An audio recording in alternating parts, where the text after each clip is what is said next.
দেখিয়েছে এবং যে পদক্ষেপগুলো নিয়েছে সেটা খুব ভালো কিছু পদক্ষেপ নিয়েছে। এগুলো মাঝখানেই তিনি এসে বক্তব্য দিলেন যে বাংলাদেশের ভারতে খেলতে যাওয়া উচিত। বাংলাদেশের নাকি 90 থেকে 99% টাকা নাকি আইসিসি তারপরে বাংলাদেশকে দেয়। আপনারা এটার খুব সহজ হিসেবটা যেটা মিলাবেন সেটা হচ্ছে যে বাংলাদেশে যে ম্যাচগুলো হয় এগুলো বাংলাদেশের প্রতিটা দেশেরই ক্রিকেটের জন্য এই যে ম্যাচের যে ফি থেকে বোর্ডকে যে টাকাটা দেওয়া হয়, কিছুদিন আগে আপনারা জানেন যে পাকিস্তানে যখন ক্রিকেট হয়নি সেই দেশে এই হোম ক্রিকেট বন্ধ থাকার কারণে সেই দেশের কিন্তু ক্রিকেটের বোর্ড যেটা সেই পিসিবি কিন্তু দেউলিয়া হয়ে যাওয়ার মতো অবস্থা হয়েছিল। অর্থাৎ আইসিসি যদি সব দেশের 90 থেকে 99% টাকা দিত তাহলে পাকিস্তানের এই অবস্থা হইতো না। এই কথাটা পুরোপুরি মিথ্যা কথা। এখন এই মিথ্যা কথা হঠাৎ করে তিনি এসে বললেন কেন, সেটা মূলত আজকের আলোচনা। খেলাধুলা নিয়ে আলোচনা করার সময় নাই, সেটা আলোচনার বিষয়ও না। এটার সাথে বিরাট একটা ষড়যন্ত্র তত্ত্ব জড়িয়ে আছে। আপনাদের কি মনে হয় যে এই যে প্রথম আলো, এই যে ডেইলি স্টার, এই যে উদীচি, এই যে ছায়ানট, এরকম তাদের কিছু শাখা প্রশাখা আছে যেগুলো কিনা ভারতের হয়ে বাংলাদেশে কাজ করে। এরা দেখবেন কিছু হইলেই বাংলাদেশের এই যে মানে ইসলামের বিরুদ্ধে, ইসলাম এবং 71 দুইটাকে সাংঘর্ষিক করে তারপরে এটা নিয়ে তারা নানান বক্তব্য দেশে দেখবেন যে হাজার হাজার ঘটনা ঘটে যাবে, কোনো সমস্যা নাই। হঠাৎ করে তাদের পছন্দ মতো একটা ঘটনা নিয়ে এই যে কিছু নারীবাদী আছে আর এই ওই যে শাহবাগী কিছু এসে চুল বড় বড় তারপরে গাঁজা টাজা খায়, এগুলো এসে এক জায়গায় বসে যাবে। এটা হচ্ছে তাদের নিত্য নৈমিত্তিক রুটিন ওয়ার্ক। এটা কেন করে? কারণ ওইখান থেকে টাকা পয়সা পায়, সেইটা পেয়েই তাদের একটা নির্দিষ্ট রুটিন করে দেওয়া আছে যে এই মাফিক তাদেরকে কাজ করতে হবে এবং এই কাজগুলো কখন কি করতে হবে সেটাও কিন্তু ওই দেশের সরকার ওই গোয়েন্দা সংস্থাই কিন্তু তাদেরকে ঠিক করে দেয়। তামিম ইকবালের বিষয়টাকে আমি ব্যতিক্রম কোনো কিছু দেখি না, এটা কোনো বিচ্ছিন্ন ঘটনা। তাকে নিয়ে হঠাৎ করে তাকে দিয়ে কেন বলানো হলো? আমার ধারণা যে এই মুহূর্তে যদি মাশরাফি স্বাভাবিক অবস্থায় থাকতেন, সাকিব থাকতেন, যাদের ক্রিকেটে ব্যাপক জনপ্রিয়তা আছে, এই ধরনের কিছু মানুষ যদি থাকতেন তাহলে তাদেরকে দিয়ে বলাইতো। তো মন্দের ভালো হিসাবে তামিম ইকবাল তিনি আছেন যেহেতু, তাকে দিয়ে কথাগুলো বলিয়েছে। আপনাদের কিছু জিনিস মাথায় রাখা দরকার। তামিম ইকবাল হঠাৎ করে তিনি যে সুরে কথা বলেছেন যে বাংলাদেশের স্বার্থের জন্যই, আপনার মানে বাহ্যিকভাবে শুনে মনে হবে যে এই দেশের ক্রিকেটের জন্য, এই দেশের জন্যই বোধহয় তিনি কথাগুলো বলছেন। আচ্ছা, যদি মনে করেন বাংলাদেশের জন্যই ওনার ক্রিকেটের জন্য এত মানে ভালোবাসা, এত প্রীতি নিয়ে উনি কথাগুলো বলবেন, আপনাদের মনে আছে যে মানে ওনার কথা অনুযায়ী যে বাংলাদেশ যদি এখন বিশ্বকাপ খেলতে না যায় তাহলে বিশাল আকারের ক্ষতি হয়ে যাবে, 10 বছরের জন্য পিছিয়ে যাবে। এই ভারত বাংলাদেশকে এই 2016 থেকে 16-17 থেকে আপনি যদি কয়েকটা এশিয়া কাপ যদি আপনি চিন্তা করেন, বিশ্বকাপে এই ভারতের আম্পায়ার, 2টা এশিয়া কাপ তো আমরা জেতা, 2টা এশিয়া কাপকে তারা হারিয়েছে। সেই বিশ্বকাপের জন্য উনি কোনো কথা বলেছিলেন যে ভারত আমাদেরকে হারিয়েছে? যদি সেটা আমরা জিততাম, মনে করেন একটা এশিয়া কাপ থাকার মানে কি, মানে এশিয়ার বাঘ, সে এশিয়ার শ্রেষ্ঠ, এটাই তো তাদের বিশাল ব্যাপার। আপনি 1997 সালে যেদিন, মানে আমি ছোট তখন, কিন্তু আমার এই মনে আছে যে আমি আমার একটা প্যান্ট বানাতে যাচ্ছিলাম আমাদের চুয়াডাঙ্গা জেলা শহরে। তো ওই দিন হঠাৎ করে দেখি, আমি তার আগ পর্যন্ত জানিও না যে ক্রিকেট বলে পৃথিবীতে কোনো খেলা আছে, তার আগের দিন পর্যন্ত আমি জানি না। সবাই দেখছি রেডিও নিয়ে তারপরে এই কানের মধ্যে নিয়ে তারপরে শুনছে কি একটা যেন ধারাভাষ্যকার কথা বলছে, মানে ফুটবলের মতোই মনে হয়, আমি জানি না কি হচ্ছিল। হঠাৎ করে আমি আবার আসার সময় দেখি ট্রেনের মধ্যে পুরো রং টং মেখে সারা দেশে বিরাট উল্লাস। ওই দিন টেলিভিশন পত্রিকা সব এই বিশ্বকাপ পরের দিন, মানে ওই যে আইসিসি যেটা বাংলাদেশ জিতে বিশ্বকাপে খেলার মর্যাদা অর্জন করলো, আকরাম খান যে অধিনায়ক ছিলেন। তো ওই একটা ম্যাচ আজকে যে বাংলাদেশের ক্রিকেট সেই জায়গায় নিয়ে এসছে। এই এশিয়া কাপের 2টা এশিয়া কাপ যদি বাংলাদেশ জিতত তাহলে বাংলাদেশ মানসিকভাবে আরও বিশাল আকারে উঠে যেত না সামনে? সেটা নিয়ে তামিম ইকবাল কোনো দিন ভারতকে বলেছে যে তোমরা এই চুরি করো, তোমরা এইভাবেই করো? বরং ওই ম্যাচের মধ্যে সাকিব আল হাসানকে তাও দেখেছি যে মোটামুটি একটু তর্জন গর্জন করেছে, তারপরে এ কথা বলে নেই।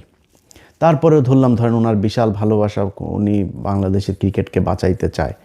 আচ্ছা, এই যে শেখ হাসিনার সরকার, এই শেখ হাসিনার সরকার আমরা কেন এই যে বিভিন্ন আপনার এই ফ্যাসিস্ট, আপনার এই যে কালচারাল এই ফ্যাসিস্ট যে গণমাধ্যম, ফ্যাসিস্ট যেই আপনার আমলা প্রশাসন, এদের ব্যাপারে আমরা এত তৎপর কেন?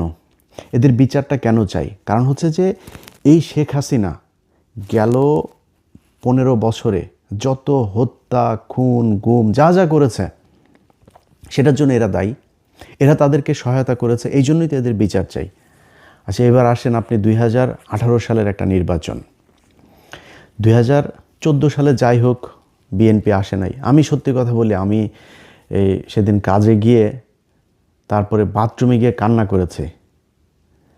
মানে এত খারাপ লাগছিল 2018 সালের সেই নির্বাচনটার রাতে। আপনাদের তো রাত, আমাদের এখানে তখন সকাল।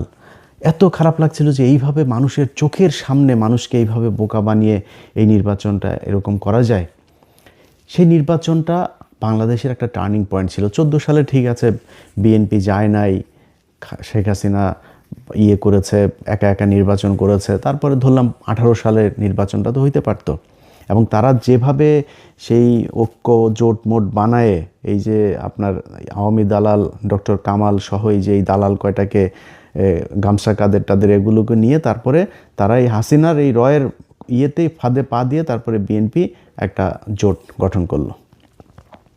সেই জোট গঠন করার পরে কি হলো দেখেন, রাতের বেলা ভোট নিয়ে তারপরে দিনের বেলা সেটা প্রচার করলো যে হ্যাঁ এই হয়েছে, আগের রাতেই ভোট শেষ হয়ে গেল। সেই নির্বাচনটা বাংলাদেশের এই যে গেল 5 বছরে, অন্তত 5-6 বছরে যে মানুষগুলো মারা গেল, মানুষগুলোকে মারা হলো, গুম করা হলো, খুন করা হলো, এই মানুষগুলো এই নির্বাচনটার কারণে মরে নাই।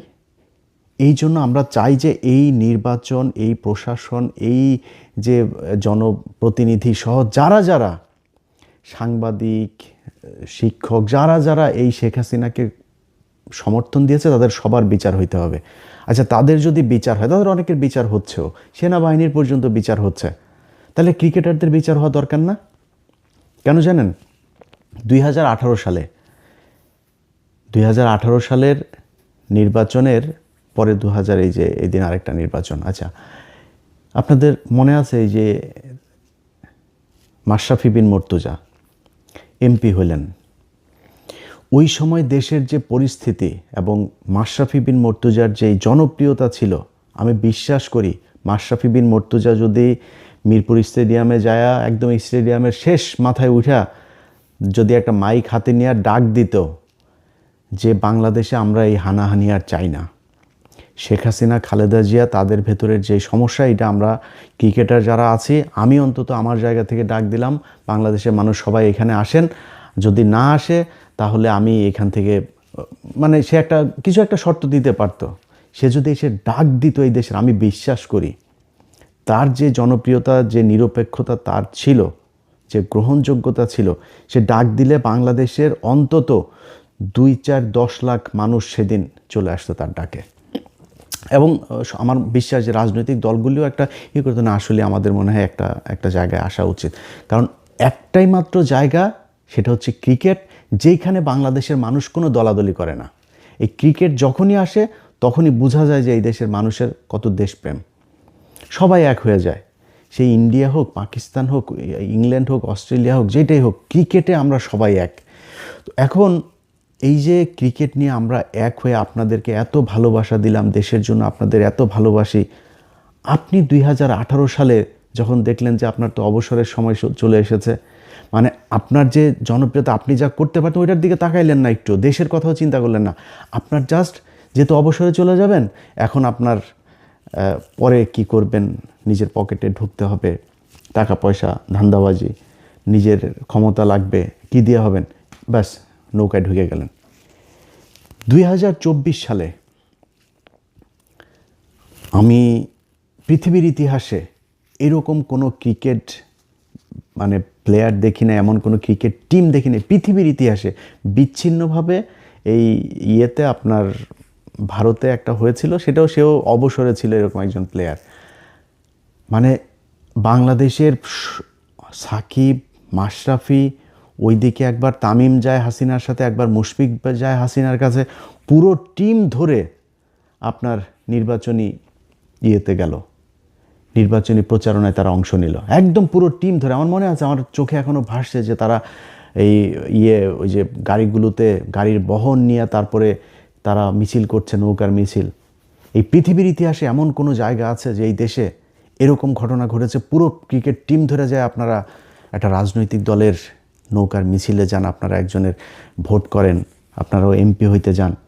ভারত থেকে খেলা বন্ধ করে, খেলা থুয়ে দিয়ে তাড়াতাড়ি করে এসে ঢাকায় এসে আপনার সাকিব আল হাসান সে যে কাগজপত্র সাইন করে দিয়ে গেল, মনে আছে আপনাদের?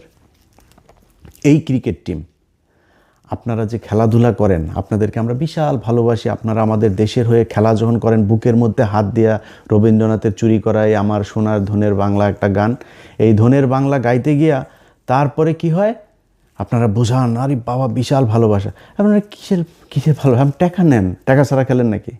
বাংলাদেশের এমন কোনো সেক্টর নাই যে এত টাকার মালিক হওয়া যায়, ক্রিকেট খেললে যত টাকার মালিক হওয়া যায়, কোটি কোটি টাকার মালিক হওয়া যায়। আজকে যে মুস্তাফিজকে নিয়ে আমরা এত কান্না করছি, আপনাদের মনে আছে? মুস্তাফিজকে এই যে মহেন্দ্র সিং ধোনি, এই ধোনির মতো এত ভদ্র প্লেয়ার যারা আমরা খুব ভদ্র মনে করি, ধোনি এবং কোহলি দুইজনকে আমি ব্যক্তিগতভাবে তাদেরকে এই পছন্দ করি, এর মতো ভদ্র প্লেয়ার আমাদেরকে মানে চুনোপুটি মনে করে, তেলাপোকা মনে করে। এই মুস্তাফিজরা একবার মনে আছে পিচের মাঝখানে কীভাবে ধাক্কা দিয়ে, ইচ্ছাকৃতভাবে ধাক্কা দিয়ে মুস্তাফিজকে ফেলে দিয়েছিল, মনে আছে আপনাদের? মুস্তাফিজের যদি লজ্জা থাকতো তারপর থেকে আর কোনদিন ভারতে খেলতেই যেতে চাইতো না, ওইটার প্রতিবাদ করা হইতো। ওনারা ভারতের সামনে গেলে মনে হয় একদম মানে ওই যে আইপিএলে ডাকবে কিনা ওইটা মাথার মধ্যে থাকে, ওইটা মাথায় থাকার কারণেই ওই করে আর কি, মানে ওরা যাই করুক সেটাকে তারা অ্যাকসেপ্ট করে নেয়। সেটাই ঘটেছে, সেটা সবার ক্ষেত্রে ঘটেছে এবং মুস্তাফিজের ক্ষেত্রে সেটাই ঘটেছে। সে যায়, যে খেলে আসে এবং আমার বিশ্বাস সামনেও যাবে, আবারও যাবে, কারণ ওরা তো দেশের জন্য খেলে না, দেশপ্রেমে ওদের ভেতরে নাই, ওরা টাকার জন্য খেলে। টাকা বলেন যে বিসিবি আর কোনো প্লেয়ারকে মাসিক টাকা দিবে না, দেখেন না খেলা খেলতে যায় কি না, টাকার জন্য খেলে। তারপরেও ভাই আপনারা খেলাধুলা করেন, কোনো সমস্যা নাই, আপনাদের কারণে। সেটা আপনি যদি এখন মনে করেন বিএনপি আছে, এখন জামাত আছে, এখন তো আওয়ামী লীগ নাই, আমি চাই না আপনারা, ইভেন আপনি অবসরে গেলেও আমরা চাই না যে আপনারা কোনো দিন কোনো দলে আসেন, কারণ আপনারা এমন একটা জায়গায় যে আপনাদের জন্য এই দেশের সব মানুষের ভালোবাসা আছে, সব মানুষ আপনাদের। হ্যাঁ, যদি বিশাল কোনো জাতীয় কোনো ক্রাইসিস তৈরি হয়, আপনারা একটা কথা বলেন যে ঠিক আছে আমাদের এইটা এখন করা উচিত, এটা জনগণ যেটা প্রত্যাশা করে, জনগণ যেটা চিন্তা করে, এরকম কথা বলেন, আমার বিশ্বাস সবাই মেনে নেবে। কিন্তু খামোখা এই যে নির্বাচনে যাওয়া, এমপি হওয়া, তারপরে ধান গম চুরি করার আশায় এই সংসদে যাওয়া, এটা তো আপনাদের দিয়ে মানায় না, আপনারা করতে পারেন না এটা, কারণ আপনাদেরকে আমাদের পকেটের টাকা দিয়ে আপনাদেরকে দেওয়া হয়, খেলতে সুযোগ দেওয়া হয়। আপনারা মনে করেন না যে আপনারা ফ্রি বাংলাদেশের জন্য খেলেন। তো সেই কাজগুলি তারা করেছে। আপনি এই গত 15 বছরের বাদ দিলাম, যদি 18 সাল থেকে 24 পর্যন্ত 5-6 বছরের কথাও যদি বলি, যে প্লেয়ারগুলো চুপচাপ 3 আগস্ট 2024 তারিখ 3 আগস্টও এই তামিম ইকবাল সে প্রধানমন্ত্রীর কার্যালয়ে গিয়েছে। ওই আমার এই ফেসবুক পেজে আমি গতকালকে একটা পোস্টে দিয়েছি, দেখেন সেখানে সে স্বাক্ষর করে গিয়েছে। সেখানে যারা গিয়েছে একটা ওই দিনের যেই লগ শিট সেটা আমাদের কাছে আছে, সেটা আপনি সেখানে সে 3 তারিখে গিয়েছে। 3 তারিখে যাওয়ার মানে কি, আপনি এই জুলাই মাসে যে মানুষগুলোকে হত্যা করা হয়েছে আপনি সেটার পক্ষে কাজ করেছেন, এই জন্য আপনি হাসিনার কাছে গিয়েছিলেন। যারা প্লেয়ার, আর্মি, পুলিশ, ব্যবসায়ী, যারা গিয়েছে শেখ হাসিনার কাছে, শেখ হাসিনাকে ওই ঘটনায় সমর্থন দিয়েছে, তারা সবাই খুনি। এই জন্য আমরা চাই যে এদের সবার বিচার হওয়া দরকার। আপনি দেখেন এই আসিফ নজরুল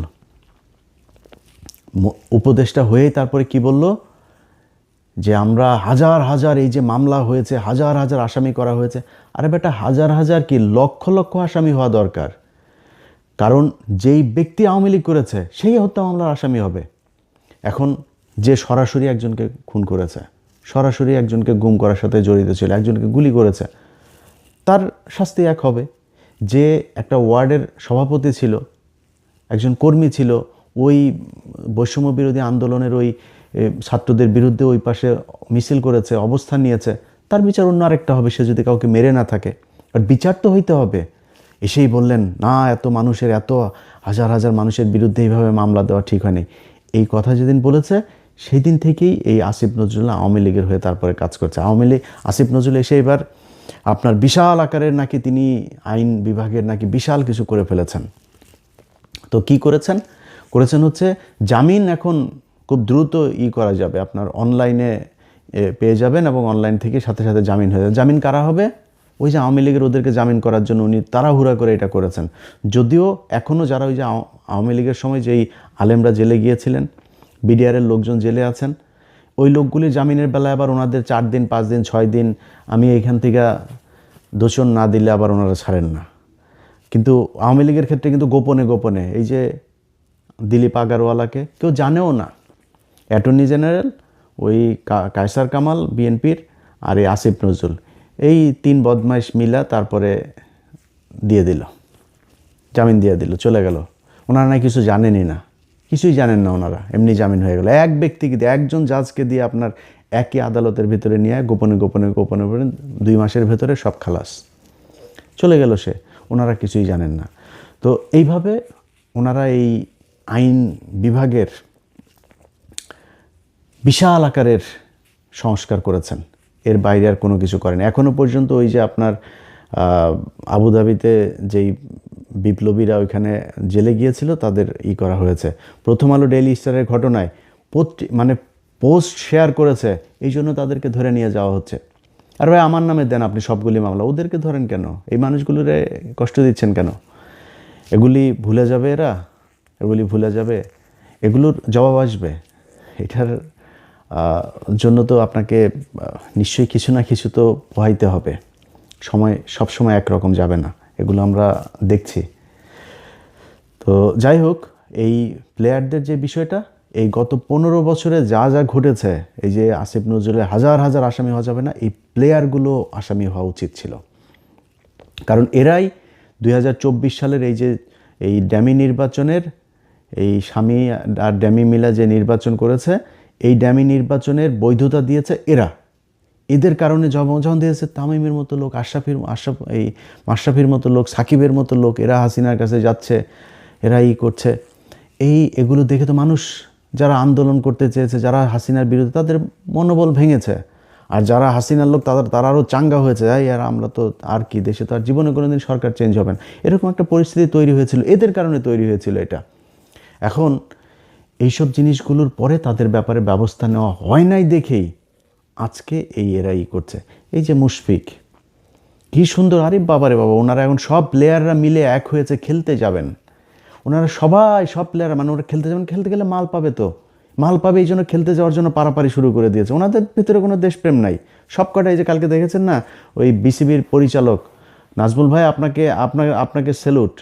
আপনি এই তামিমকে যে ভারতীয় দালাল বলেছেন, ও ভারতীয় দালাল, খালি ভারতীয় দালাল না, ও ভারতের মানে এই চামচা, ভারতের আপনার মানে মালখোর, এই ভারতের টাকা খেয়ে তারপরে এগুলি বলেছে। ভারতীয় গোয়েন্দা সংস্থার লোকও, এই কারণেও এগুলো করেছে।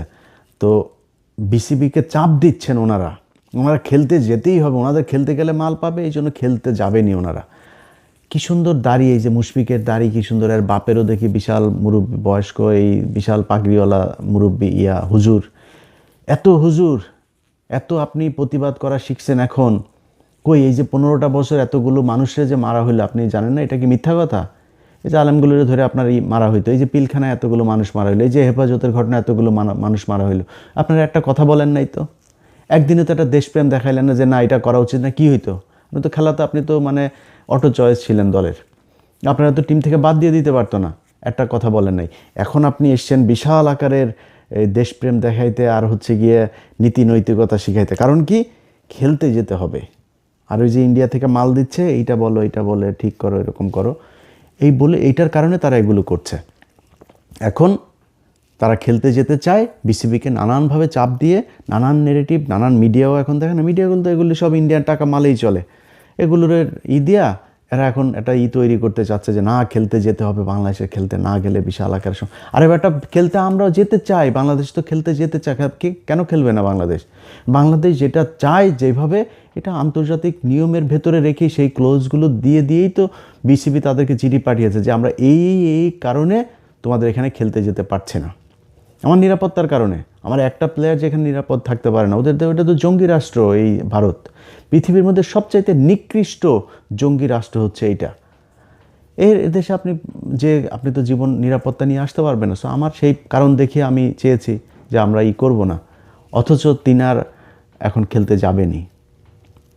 আর খেলতে যাওয়ার এই কারণেই এখন নতুন করে তৈরি করেছেন মিথ্যা কথাবার্তা বলে 90 থেকে 99% টাকা আমাদের আইসিসি দেয়, আমাদের খেলতে না গেলে সব প্লেয়াররা সব ধ্বজভঙ্গ হয়ে যাবে। বিশ্বকাপ খেলতে জানেন তো, বিশ্বকাপে আপনি মনে করেন নকআউট খেলা একটা ম্যাচ খেলে যখন আউট হয়ে যান তো কী হয়েছে? এরপরের বিশ্বকাপে খেলবেন, পরে বিশ্বকাপে কি ভারতে হবে নাকি? পরে হোম সিরিজ খেলবেন, বাইরে যাবেন, সফরে যাবেন, খেলবেন। এর জন্য কি হইল, কি সমস্যা? এগুলোর ন্যারেটিভ তৈরি করে তারপরে এই ভারতের যে বয়ান সেটাকে আমাদের দেশে প্রতিষ্ঠিত করতে চায়, এর বাইরে কোনো কিছু না। যাই হোক, আমরা এই প্লেয়াররা যেই আমাদের আবেগ নিয়ে খেলে তাদের পয়সার জন্য, এটা আজকে বোঝানোর জন্যই মূলত এই ভিডিওটা করলাম। আর ভবিষ্যতে কোনো প্লেয়ার যারা বাংলাদেশের জাতীয় দলে খেলাধুলা করে, এই খেলাধুলাকে খেলাধুলার জায়গায় রাখতে চাই। আমি এমনকি ছাত্র রাজনীতিরও বিরুদ্ধে, কিন্তু সেটা সম্ভব না, যদিও এটা কেউই মানবে না, সবাই গোপনে গোপনে করবে।